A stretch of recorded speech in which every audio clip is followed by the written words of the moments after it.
Hello, everybody. Hello. We're having some technical difficulties, and Brad is texting me, he as well. But it looks like this is now working potentially. You guys can hear me, I hope. And we'll see if Brad can join. I have a nice big screen on my iPad, and that's not working. And so hello everybody. Hello everybody. Yes, great. All right, let's see if Brad can join us. I know Brad and I have been texting, and I tried to get online with an iPad. It didn't work. And then Brad said he's trying to get online. He has full bars, and for some reason it's not working. So let's see if he can join us.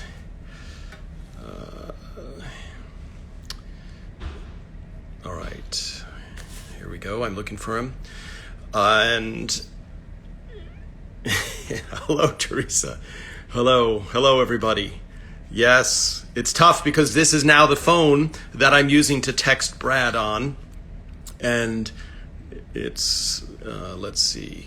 I don't know if you saw that before when I was trying to go live. I don't know what you guys saw, but every time I went live, it would freeze on a screen and then it would just go away. So let me see if Brad can go. I'm going to text Brad. I don't know what happened. All right. So Brad is just texting me that he can see me, he can hear me, and he is trying to join us live, but he is having trouble. It's not letting him. And so when I was trying to go live before, I'm wondering if it's a Instagram problem more than anything else. Yeah, so Brad is saying he's hitting the red live button and it's not letting him go live. Okay, so some other people are able to go live. So Brad, if you can hear me, just keep trying. And yeah, I feel Brad's frustration because, yeah. So Brad, I guess just keep trying and I'll see it pop up. And if anybody else sees him pop up, then go ahead and let us know. There we go. Okay, here's Brad, and okay, this works. We have a lot going on here. Hello. Oh my gosh. How are you? Brad, it's hysterical. Yeah, no, the hair looks good, Brad. The hair looks good. Is this better or is this better? Can you hear me, Tom? I hear you really well, Brad. And this is a comedy of errors because the amount of gear I have set up to make sure that the audio is good and everything else is astounding. And now I'm just holding my phone in my hand. Yeah. Yeah. It looks like, again, you don't know what you're doing. Kind of like when you worked on the show. Nice, Brad. Nice. Tell me, how are you? How's the baby? Oh, by the way, Brad, I'm gonna cut. We've known each other since 1996. Right. The people watching, and this is interesting. People watching have written me. Yeah, these are great fans. People watching have written me going, how did you get to take these photos? And have you ever met anybody in the cast? So making that joke, you and I know it's funny, but people just don't really know the whole picture of involvement with the show, etc. So I'm sorry, Tom. You don't seem like you prepare. Brad, so prepared, ready. Well, people have to know you were a writer on the show and also an amazing photographer, and that all of the photos they see, including that tabletop book, which I hear Phil didn't pay you for. That's right. Was all shot from you. Yes.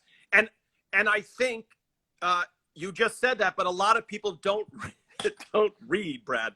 Brad, here, let me tell you up front. When Phil was on, Tucker's on, everybody, here's what happened. Ray hasn't done it. Can I tell you something? Ray has no, you know him, no social media. no social media. And so when I said, So what? So what? He has a phone. Why can't he get his? Oh, I can't do it. That's what we say. That's what we say. These people, he should come on the phone, get out of his mansion, get a little air, and talk to the people that made him famous. Yeah. And look at Phil. Phil did it, right? Phil's done it twice. Everybody. Right? Who else is Patty? Patty will do it. Patty's going to do it. She's Reagan. Yeah. Everybody, Brad. Everybody will do it. So listen, it's important. Brad. Tom, who do you think has a bigger forehead, you or me? Because I gotta tell you, we look like the evolution chart. I would be Java Man, and I'd have to put you right up there with the missing link. Well, I'm getting my haircuts are self-shaved, so I'm losing a lot more hair than. Go to Chimpanzee Barber College. Look at this coif. Nice. That looks good. So, Brad, I just wanted to go back because sure, we have so much time on this to explore stuff, and so the advantage is we can answer questions as they're coming in. Unfortunately, sure. Now it's tougher for me to see them. So we'll get into a couple stories, and then we'll break for some immediate questions. You know, and I think, but I want to paint a picture of. I was on with Phil, and we were talking about the Bob Barker moment. And I think now that we have a historical perspective where the show's got this long-term popularity, it's got a bunch of Emmys, it's really popular. If you go back in time, what Phil was doing there was, here's Brad Garrett, who we on the inside are going, and you got to accept some compliments here, Brad. Okay. We're sitting there going, oh my God, he's hitting it out of the park. He's taking the stuff that we're writing and elevating it. And then year one, nothing. Year two, nothing from the Emmy committee. Year three, nothing. And we're sitting there going, what are they watching? Who else is right. I mean, forget even winning. Just he's not in the conversation. Like, how is that possible? So. Yeah. When you were sitting there, going back to the table read, it was the table read for the episode Boob Job. Yes. Phil goes up, and everybody's happy because everyone has been nominated for an Emmy except for you, which is so conspicuous. And it's, just for people, year one, you don't expect Emmys. You're not on the radar. The TV show Seinfeld was not even in the top 10 for 5 years, I think, 4 or 5 years. Right. So it's forgiven the first year, but not by the third year. Now we're going, okay, either there's some injustice in the world, and oh well, there's nothing we can do about it. So Phil goes up and gives this speech, and the speech is so authentic, and he's basically, in summary, saying everybody got what they deserved. The Emmy committee recognizes talent, and you're sitting there looking, and I knew what was coming. So I'm taking photos of your face, and as your friend, I feel bad because I'm going, oh my God, Brad, he has to be going, is he kidding me? Is he kidding me? It's like, here's this big gaping wound, and Phil is publicly pouring salt in it in front of everybody. And nobody else seems to be going, oh, come on, Phil. Right. They overlooked him. We know he's talented. Nobody. So then, when Bob Barker came, like, what were you thinking in that moment when Phil's basically? Well, I thought that Phil was, of course, drinking again. Look, Phil is one of the nicest people on the planet. I mean, he's no Ellen, but he's incredibly nice. And, I thought it was like, because he was saying how everyone deserved the nominations this morning. And I thought, maybe I knew I didn't hear it wrong.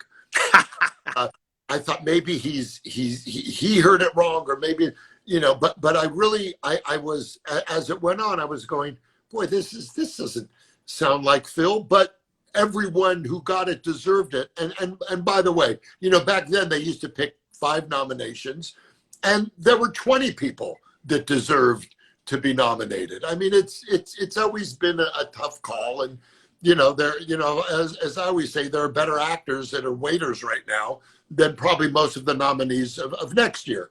So you just never know. But I was so surprised. And then I see Bob Barker, go ahead, finish the story. He walks out, and I just lost it because he had an award for me, which was the Bob Barker Award for the most overlooked over actor. Yeah.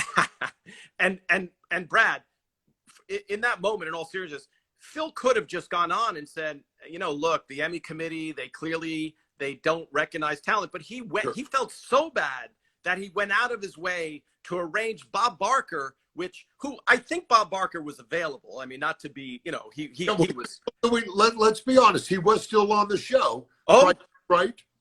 That's true. I don't want to take it. Unfortunately, I was wearing a chinchilla vest that day when Bob Barker came out, and that didn't fly well. But I was neutered, so created that.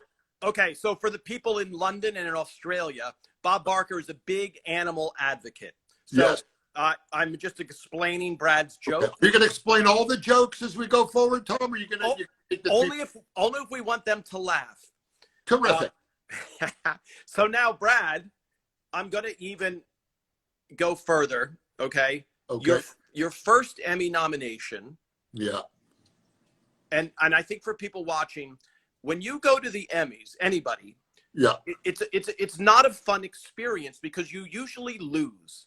And so people say, the room fills up with losers. So if there's 5 nominees, there's 4 unhappy people, and it builds through the night.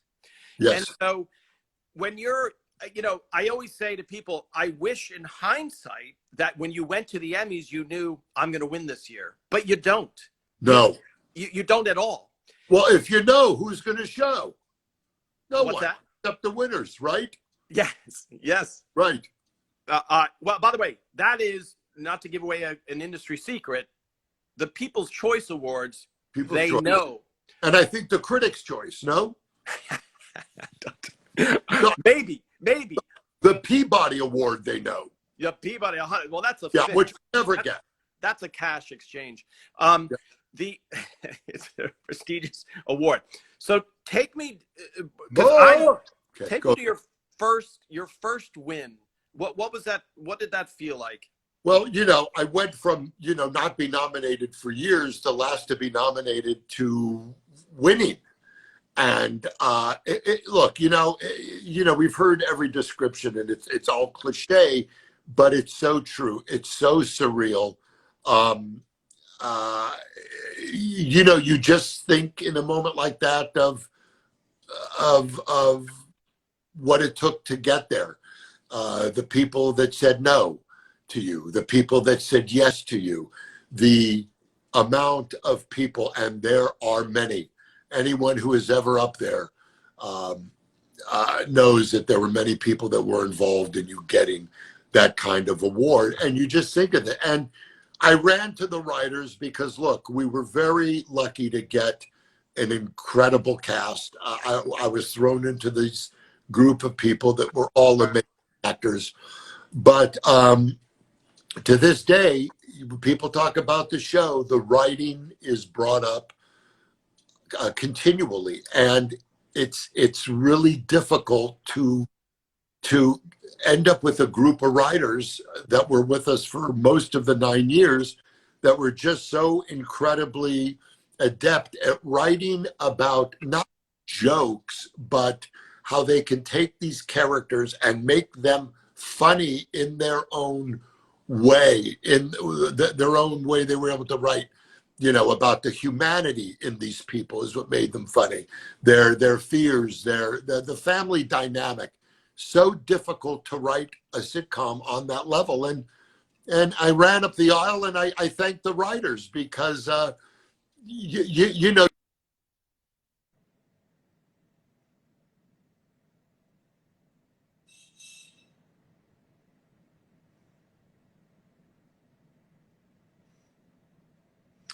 All right, Brad's frozen on my end, so I don't know if you people can still hear him.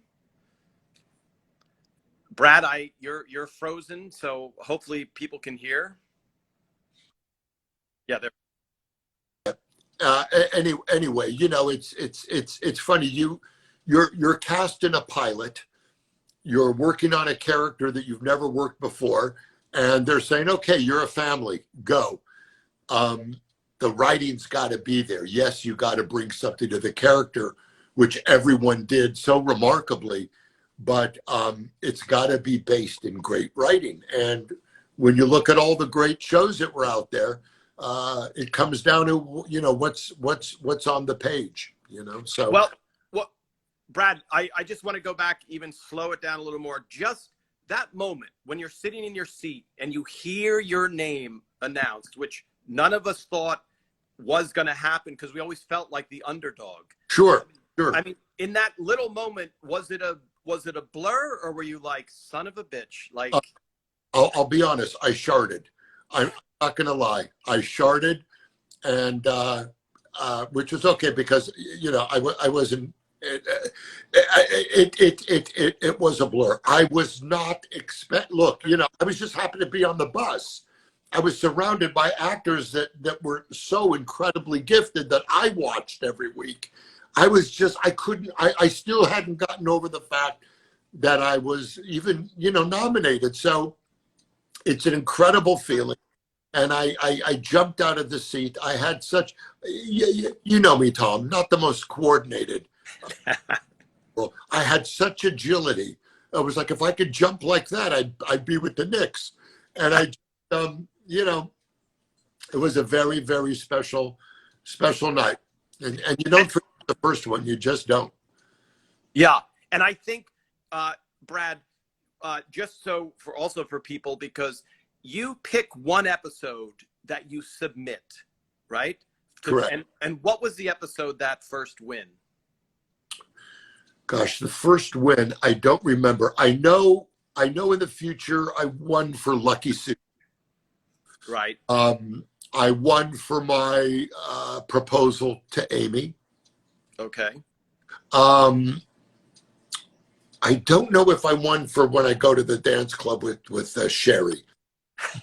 Oh yeah. Oh, Robert State. Yeah. I'm nominated for that one, but I don't recall. You know, at the point in my life, you look familiar. You know, Tom, who's going to remember? Well, I think I just want to say we have a great shot of your toilet, which is always nice to see. Do you prepare it all? Are you at a motel? Is everything all right? You know where I am, Brad? Where are you? I'm about a mile from you. Well, that's unsettling. Yeah. What do you mean? I'm at Raymond's house, and there was no place to go, and whoa, wait a minute. You're at Ray's house? He said, just sit by the toilet. Don't touch anything. So that's where I am. What are you doing at Ray's house? What's that? Why are you at Raymond's? He invited those closest to him to spend the day. Let's see. So Brad. Yes. Ow. Now, I live close to him. What's that? You are aware I live close to him. Yeah.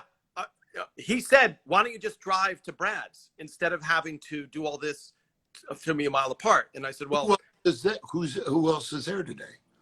It's not important, Brad, for the people in London or Australia. It seems irrelevant. You know, yeah. Someone else's rejection is not important to these people. So, Brad, off of your joke about barely recognizing me, whatever. What I think I'm seeing is there's a stability in the Barone family and a love and a welcoming, comedic solving of family problems. So there's a familiarity. You know, so even though you obviously have done so many other things, and Ray, so many other things. So when you have your career, which is, I did Raymond, now I'm doing this, now I'm doing this, now I'm doing this. But for the fans who are watching, like a lot of people writing that that's the first thing in England that they watch in the morning is Everybody Loves Raymond. Oh, that's and there was someone in One Direction, you know, which is a fairly big band. Sure. in an interview, he says, I watch Everybody Loves Raymond every morning. And he so this thing that's a portion of your career, Sure. Big portion. A big portion, but, yeah. And, you were doing stand-up in 1982, 83, you were doing it, and the show starts in 96. So it's not like you can't, you're a seasoned veteran. Right. So I think as much as the feeling is like, okay, and even talking to Ray, like, this is past history. I'm talking to Marty Scorsese now, this is, yeah. Well, Raymond was never grateful. See, that's, we saw that from the beginning.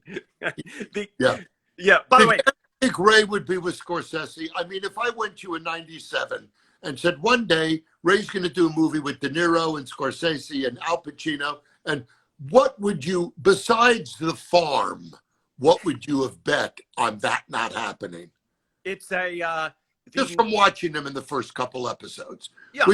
I was going to put a hit out on my agent after I saw Ray in the pilot. And then little did I know, okay, he's a lot better than me. And now it humbled me to watch this guy turn into, a major movie star. And I'm trying to get connected to you while you're next to a toilet. So maybe that's why Ray's not doing it. What's interesting, he's in the friggin' room next to you, and he won't come in and say hello. Yeah, he's actually about 200 yards away. So I don't even think he understands. Well, I think the fans owe it that if you opened this up, Tommy. Well, you made fun of my toilet, and it's not my toilet because. Well, Rays keep a big perimeter. But what I think you need to do is go find Big Nose and say, hey, you got people from all over say hi to the people. Say, where is he? Is he in his jacuzzi? Is the butler giving him a pedicure? I just saw a few people carrying him outside, and I don't know where they were going to place him to relax. So, I would hunt him down, and I think he will say hello in a future one, and maybe if he wanders in, we'll see. But Brad, you don't run away from the fact that so many people write that I see, Robert is my favorite character. And I know Patty Heaton, who you've met, she admitted that Robert was her favorite character. This is after, of course. Well, she drinks. So that's so sweet of her. Thank you. Well, this is after the show had ended and there were no contractual things that could happen. Well, that's the thing. Imagine saying that and then having to work with Ray. Yeah. But no, that's very. Listen, Robert. Look. Yes. Mention. Yeah. So then, Brad, because you won 3 Emmys for acting. I want to get off of Emmys. The Emmys are next week because then when you come down to it and look at it, now that you've won 3 Emmys, right? It's not quite as important. Like you've been approved of by ATAS, but then you know that what we said before. There's a lot of people who are deserving, and there's a guy. I don't know if you've ever heard it. If you've ever heard of Jackie Gleason, but Jackie Gleason never won an Emmy. That's right. And arguably the greatest sitcom star in history didn't win an Emmy. Right. And so in the scheme of things, it's phenomenal. It's great, but it's really is about the work, you coming in every day and hitting it out of the park. And even though, all your compliments about the writing, and I think I want to talk a little about this because the fans like you as a person, the fans like Tom Hanks as a person.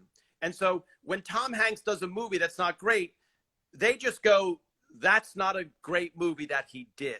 They don't go, I no longer like Tom Hanks. And so for you, because you're cast in so many different things, there are some projects that pan out and some that don't. But as a performer, you take it on. You personally feel responsible for those failures. Yes. And so the fans don't necessarily feel the same way because I know, Ray takes it very personally when something is done, and the fans just love you. and they just go, well, that was a bad movie he did, Sure. or that was a, whatever that you did. Sure. And I think for people watching from the outside, the ability to bring a cast writing time slot this together is so unbelievably hard and so much luck that yes. And so you want to make phenomenally good everything all the time. Sure. But everything, you pass on this, then you go on this. And we, Phil and I were talking about, the guys that created Modern Family. Yeah. The series right before was Back to You with Patty Heaton and Kelsey Grammer, who were Emmy. I mean, that show should have been phenomenal. Right. You never know. There's a ton of moving parts that have to fall in line. And luck plays a big part, but when luck comes knocking, you got to have the goods. But to have them happen simultaneously, and it's a business where, as far as getting the leg up, 10 people have to say yes, but only one has to say no. And then everyone goes back to the drawing board. And so the odds are frightening, and it's a tough business, but it's the only business. Yeah. You're bit like we are. But yes, there are many things that projects that you think are going to go. And I have to tell you, we were the dark horse when Raymond started. I mean, no one thought it would, but that was back in the day when, and they didn't do it a lot, but they gave you a little chance to get your footing. When we were getting killed on Friday, CBS decided, well, we're going to give them one more shot, because some of the higher ups believed the show maybe had put, and they moved us before Cosby, right? Or was it after? I don't remember. I think it was after Cosby. Right, it was after Cosby. And, then we just had the eyes. Back in those days, there were ratings, and it was about the networks, and you could be moved around. Now, it's a very, very different game. It's a very different game. Yeah, and I think, Brad, that first season, we had some critics who backed the show as well. Yes, we did. If you remember correctly, Everett Raymond was a presentation pilot, which means they didn't even spend normal pilot money. That's right. They cut all these corners, and they just tried to, okay, this is a last-minute addition to the schedule because we have Cosby, we have Ted Danson, we have Rhea Perlman, we have all these heavy hitters. That's None right. of those shows lasted. And so for some people who, they're seeing it now, you're watching it in Australia, you're watching it Monday morning in London. Sure. Here in the United States, we were on Friday night, which is a very bad slot for TV. So not only we were not, we were, I think, 105 in the ratings 1 week. Well, 105. I didn't even 105 with the bullet. We were climbing. Yeah. We were like right around there. Yeah, we finished at 84 for the year. 84 for the year. That's okay. Right. And they tried 4 Monday nights, and they basically said, the top CBS brass said, if you don't go up from here, it's over. Right. And so, and luckily the audience, which now we're obviously are still sticking with us, they came through, and they came through with the numbers in a big way. And I think, Brad, I'm going to ask you to do this, 6, 12 more times, probably. Sure. Yeah, that's good. Yeah. But one of the things that I mentioned when I was talking to David Wild was David Wild wrote the Friends book. Okay. We did the Everett Brothers Raymond book. I read Desi Arnaz's autobiography, and it was fascinating. And his life, you probably don't know this, his life was destroyed by alcohol. And he didn't get sober till the last 4 years of his life. And it was, the guy was a genius and just learned to work with people. But I wanted to learn so much more about the show and how he did it. And his book was phenomenal.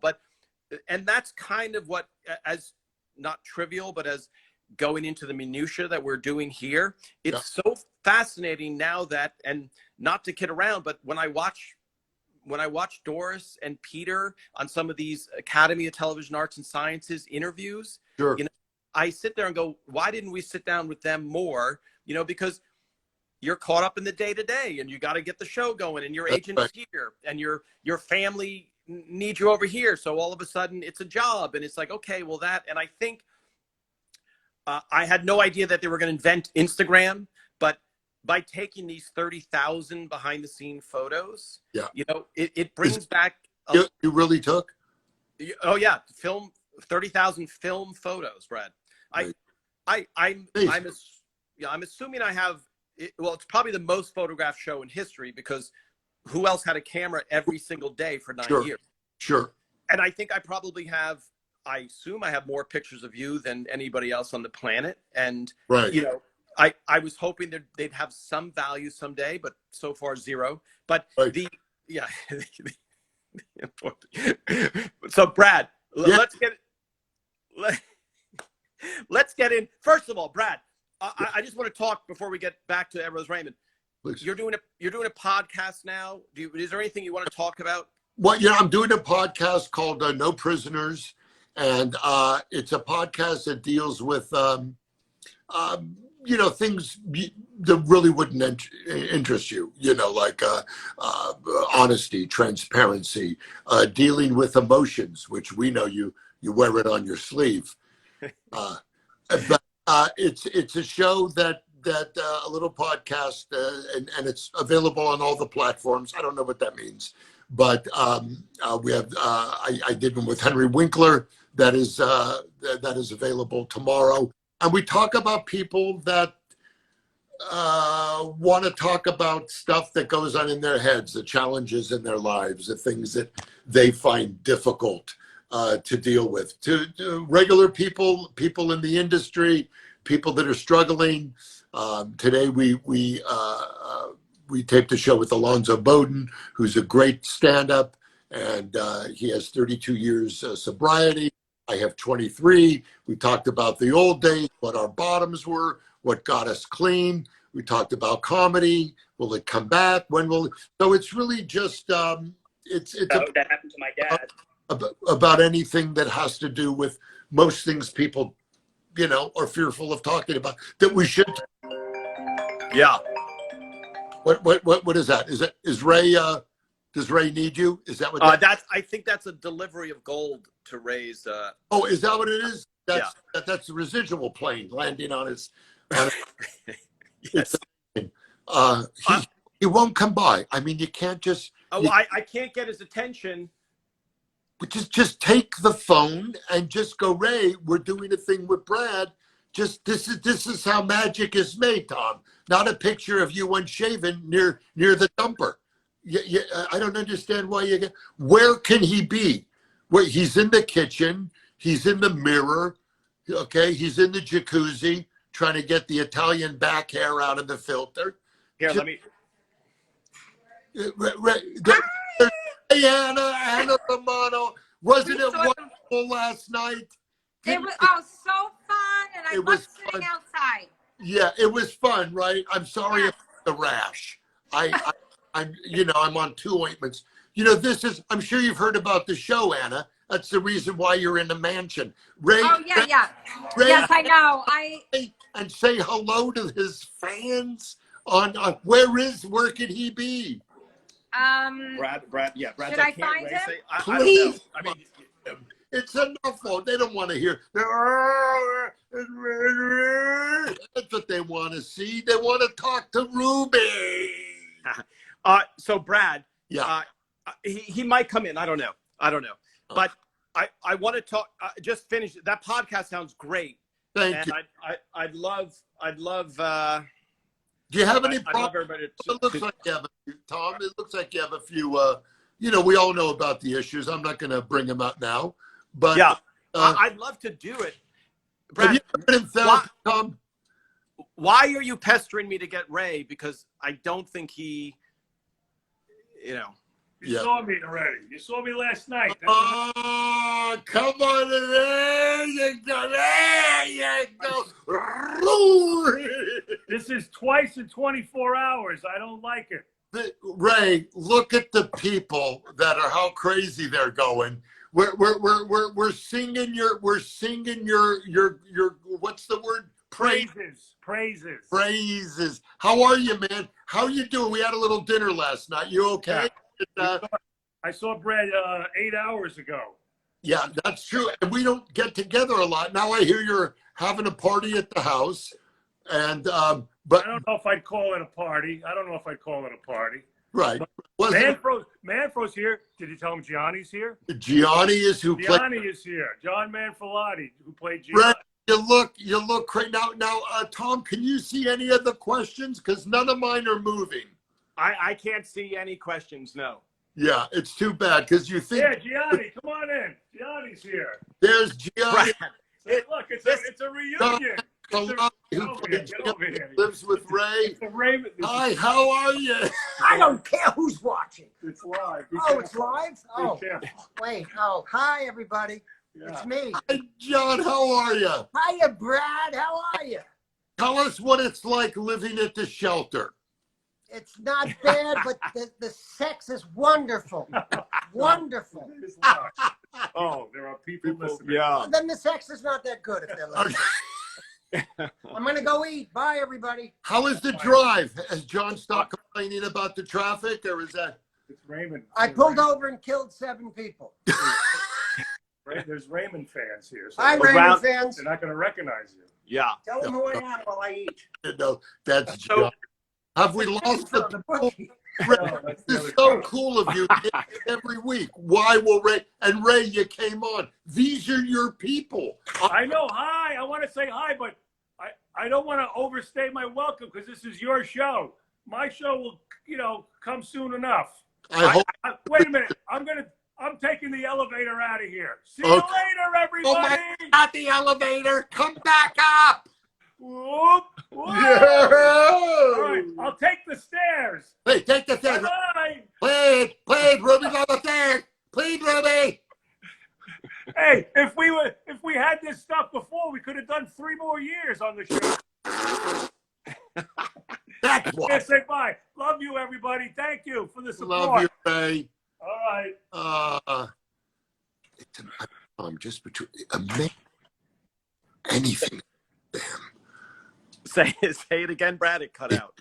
How did anything happen to him? Anything? How did he get to where he's at? When you just. Yeah, you're puzzled by his success. That's correct. Okay. Yeah. I just want to be clear. So, by the way, everybody watching, Ray will do this. He literally, I said, Ray, you have to do Instagram Live. Okay. What is it? Yeah. It's live. It's just live on Instagram. What's Instagram, though? Right. It's a slow process. You got to speak his language. Just say Pornhub. Just say, can you do 5 minutes on Pornhub? Yeah, all right. Hey, Tommy, it looks like the people, did everyone leave because everything's frozen? No, it's frozen on your end, Brad. Here, let me look up. Any chance of reboot? So let me there's 0 chance, I would say, of a written, scripted thing right now. And I think, look, we all want to get together. This talking. I mean, people haven't seen you and Ray, hanging out much, and of course Patty and Monica, etc. But the idea of doing a scripted, it would have to be something completely different. And I don't know if you remember this, but Phil was talking about, there was a shot at doing a sequel. Yes. And it for whatever reason, and I think this goes back to, for whatever reason, it didn't go for a couple reasons. It took Ray, who's fairly successful on Everybody Loves Raymond, 5 years to get a show back on the air. 5 years. And so when people looking from the outside, from the outside, it seems like, oh, Brad just calls up an agent and says, hey, put me in this project. Will you? I want to do the next movie with. Not at all. It's so, and so for Ray, because even if you're talking about business, you would think they would take a risk on Ray within a year and go, hey, let's put him on. At least people like him. And if so. Yeah. No, yeah. And people don't like him. So that's a twofer.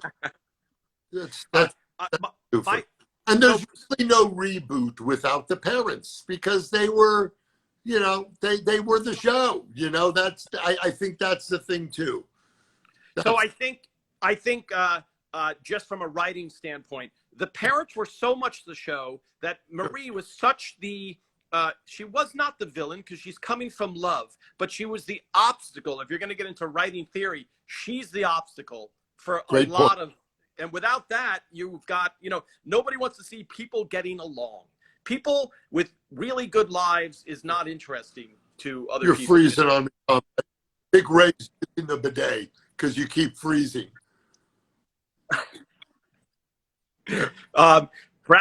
Brad, I want to go to some specific Everose Raymond questions. Okay. And by the way, you have a comedy club in Vegas. It's not open right now, right? It's not. We hope to be open, you know, when it's safe. I mean, you know, the MGM is only going to go off Governor Sisolak's call.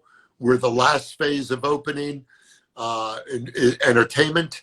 And it's tough. There are thousands, you know, that is the only city in America that is, you know, revolves around entertainment. So it's hurting a lot of folks, but we got to come back safely. And we're hoping before the end of the year. Yeah. It's a big hit, but it's a great for anybody who loves comedy. It's a great comedy club. It's a great room. It's in the MGM. If you go to Vegas, go to Brad's club, and you know it's a great time. So now, Brad, for the fans watching, because we've just you know we had that interruption by Ray, and then you know real specific questions. When you got chased by the bull, that was filmed on the back lot. Tell us about that a little bit.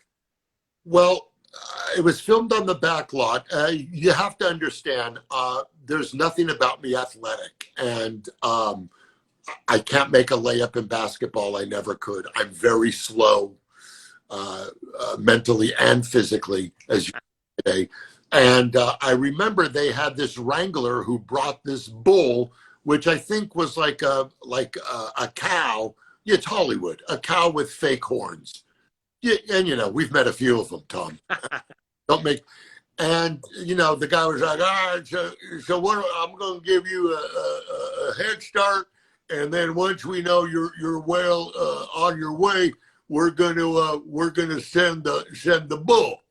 Well, this bull was like from a petting zoo, right? It had no self-esteem.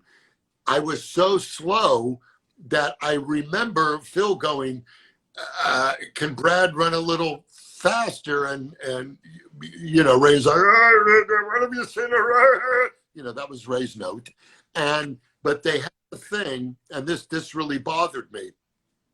The guy had a little remote, the Wrangler. He had a little, what would look like a garage remote, and give it a little press. And you had an electrode in your... And it was in my colon area, my tuchus, and it would give a little, very humane. It would just remind the cow it's a bull. Then the thing would you know, but there were a couple times it came very close. And then after we got the shot, Ray goes, you know, let's get one more shot. And Ray is like this as I'm running to get the cat. But it was I was a little scared about the bull, but I loved that episode. I loved the moment that Ray and I had in that episode. I know he won't admit it, he's such an amazing actor, and if you from anything he's done, if you go see The Irishman, you know, you're blown away. But we that know Ray knew it was always in there. But that scene we had, you know, when he's changing my bandages, which it took 4 or 5 takes until we stopped laughing, because, you know, Ray's ad-libbing of having to see part of my my lower 48 was not fun. Yeah. Episode, again, they made it so funny, and you writers were able to bring the humanity out of it.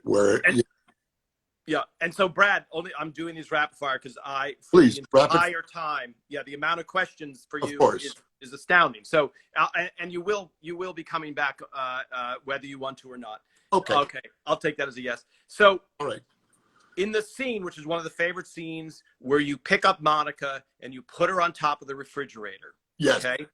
Now, being gentle about it, Monica weighed more than we had to, I think, lower the refrigerator.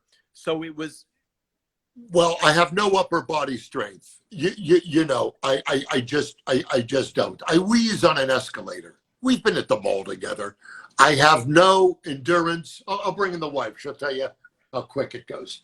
She's packing. It was, I didn't have, you know, I had the strength to get her up to here, but I couldn't really get her on top of the fridge. And that is a scene that so many people talk about. And Monica was just so terrific to have on that show, and so funny, and so much freedom, and always open to trying things. And I remember it took a few takes, and of course, you know, Phil was like, okay, he's a weakling, very nice, lower the. And you know, how many, you know, when you talk about Jewish people, you rarely go, wow, is that. By the way, Brad, what's funny is in the first year, I was in a scene called Nemo, Captain Nemo's in the basketball scene. You were in the basketball locker room.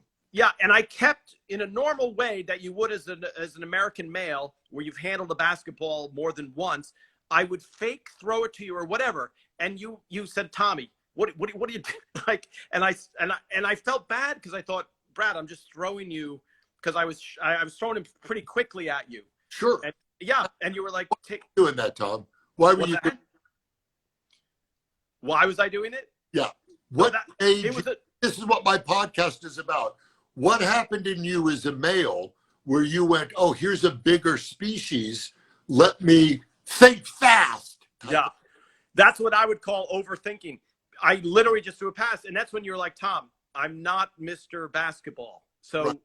Gentle with the throws. And right. I genuinely felt bad because Kevin James was in that scene, and Kevin James was an amazing athlete. He was an amazing athlete. And he was, you know, but now, Brad, because we're going to run out of time.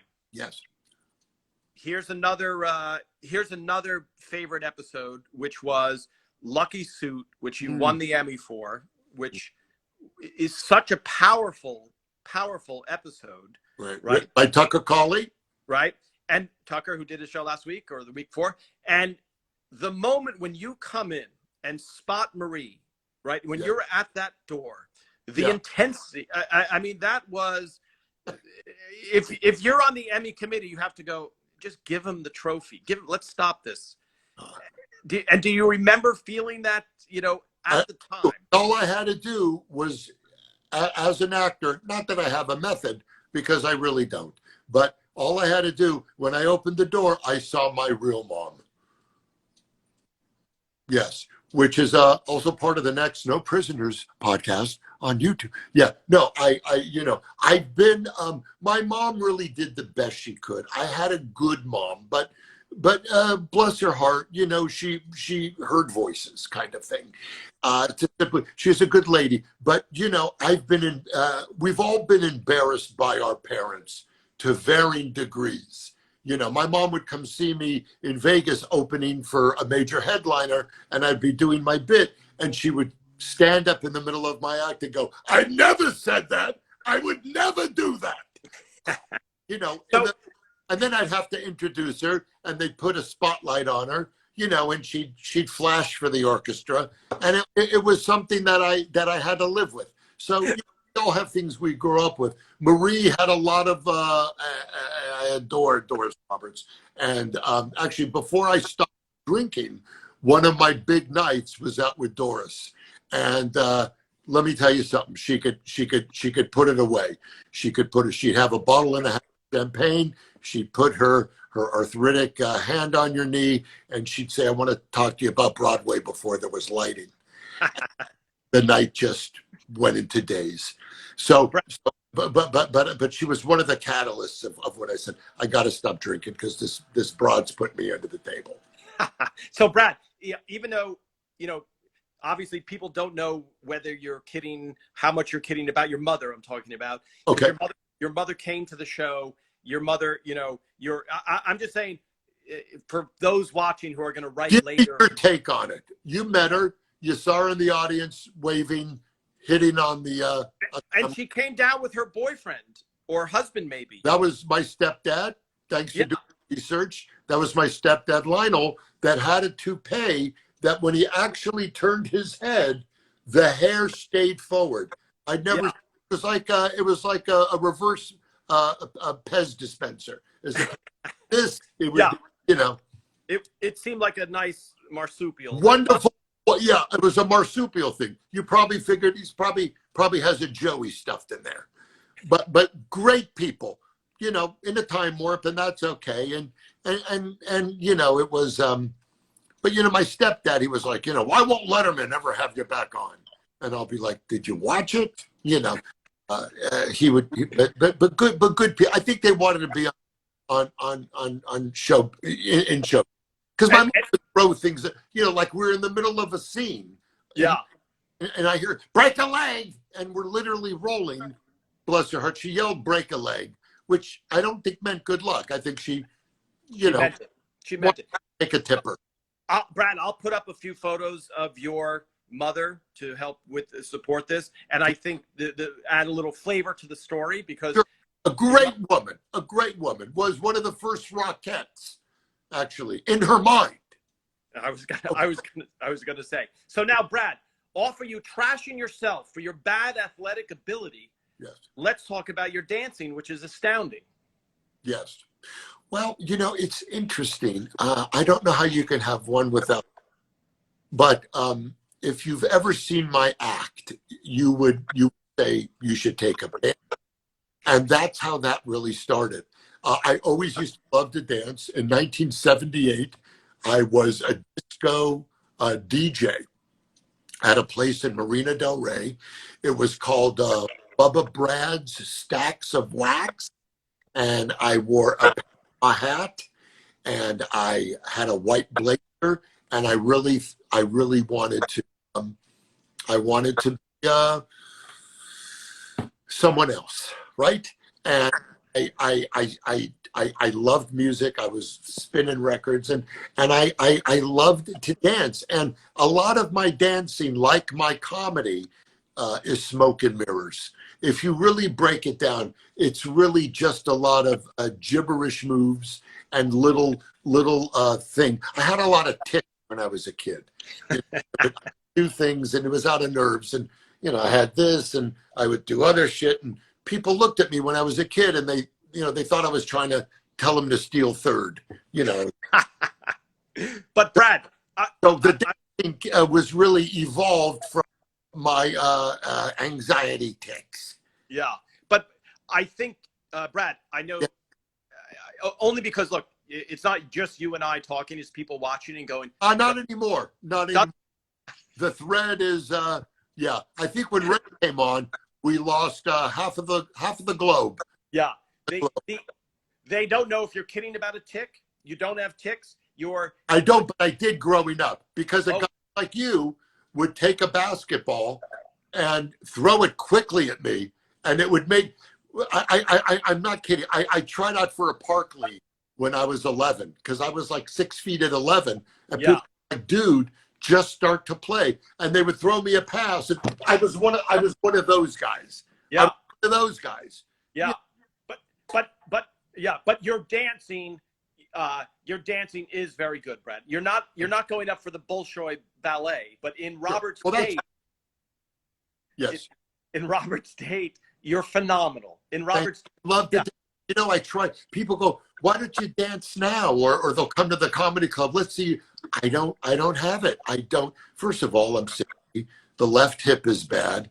You know, the right leg is making a U-turn against its will. So that happened. I don't have to tell you about the So Brad, yeah. You have to come. You have to come back. You have no choice. Sure. We covered 1/10 of it. Smooth. I'm hoping that we get a better connection next time, etc. Yeah. And almost everybody I have gets cut off before we say goodbye. And I have a lot. I have many more things. And by the way, the thing at Ray's house, it's only like 50, 60 people. It's not. It's a small thing. So don't feel. I rarely see them. And Anna, she, such a people person. I think she said to Ray last night, he doesn't have long. Let's just drop by. Because it's so Izzy, the fiance, bless her heart. A beautiful dinner, and Ray's like, oh yeah, I hope the food's ready when we get there. He actually calls from the car and says this. So I was with him last night. We had a nice sit down. We were far away from each other, which Ray, he's in heaven because he wants, nothing to do socially. Last night, it's not like him having a group of people at the house come by. And I get it. But for you to be doing this at Ray's near the toilet, mentioning it, I think is another layer of why you need to be. It is a passive aggressive scenario. You did. So let me. And I wasn't invited. Let me come on to your podcast and talk about that at length. I love you, Brad. I'll take that, Brad. You've been to my house. My house is a studio, a full studio. So I pride myself on. You still have that place with where you do the puppets, cooking, and all that weird shit. Everything there, Brad. But wow. I pride myself on everything audio, everything this and everything. So the fact that everything malfunctioned, couldn't get on. I couldn't get on with my iPad, which has a great mic set. All that stuff added up. So, and once you started talking about the toilet, I said, I am a human being, so I have to defend myself here. Good point. But you could have said, it's the only place in my house that I can get reception, but it's the only place at Ray's house. And I'm just trying to say, I don't judge you for it. When we turn off, which is going to be very soon, think about it. When you're in your car and you're taking pictures of traffic, think of why would I say this? By the way, Brad, let's say goodbye. Okay. Because it's going to get cut off. I so want to keep talking for a few hours. We'll do it again. And all the people that are watching, the Raymond fans, you're so important to all of us. We do understand none of it without you. So let me just say that. And none of it without this crew that was 152 people who broke the behind every day to put on the best show. Okay, Ray, what do you need? Your bathroom? It's there. Who's that? Is that? Oh, okay, Ray, we're leaving. We're do the stairs again. Such a great bit. He brought bread. Tom brought bread. So I'm taking it to the basement on the escalator. Unbelievable. Never gets old. Never gets old. That's probably his audition for Scorsese, right? That's what got him. That was his audition for Scorsese. By the way, I'm sacrificing my knees for this bit. I love you guys, man. Miss you. All right, Brad. I bake bread every day, as you know, and that's what Ray came in for. Brad, you'll hear from my lawyers, obviously, and then we'll continue more questions. All right. Great to see you. Thanks, everybody. All right. Be well. Take care. Bye-bye, Brad. Bye-bye.